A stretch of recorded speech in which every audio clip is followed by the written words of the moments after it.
सुबह का समय था। घर की रसोई में हलचल शुरू हो चुकी थी। बहू, सब्जी भी खत्म है और गैस सिलेंडर भी। तेरा ध्यान किस पर है?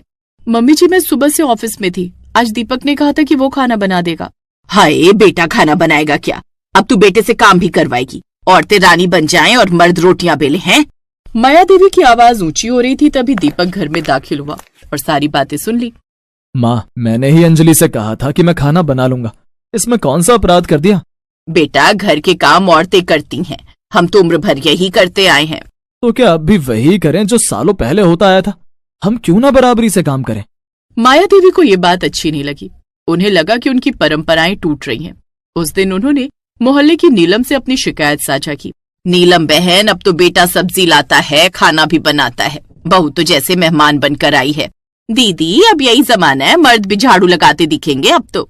गली में बातें बनने लगी। दीपक अब पड़ोस की नजर में घरेलू पति बन गया था, लेकिन उसने किसी बात की परवाह नहीं की।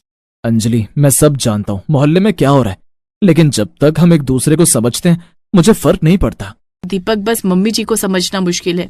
माया देवी के अंदर कुछ खटकने लगा था। उन्हें लग रहा था कि उनका बेटा अब उनकी बातों को पहले जैसा महत्व नहीं देता। माया, बहू बेटा दोनों काम में हाथ बटा रहे हैं, इसमें क्या बुरा है? मर्द को मर्द ही रहने दो राजीव जी। रसोई में उसकी इज्जत नहीं बढ़ती। एक दिन दीपक ने माँ के लिए खाना बनाया, पराठा और खीर। माँ, आपके लिए बनाया है, खाइए ना। मुझे भूख नहीं है।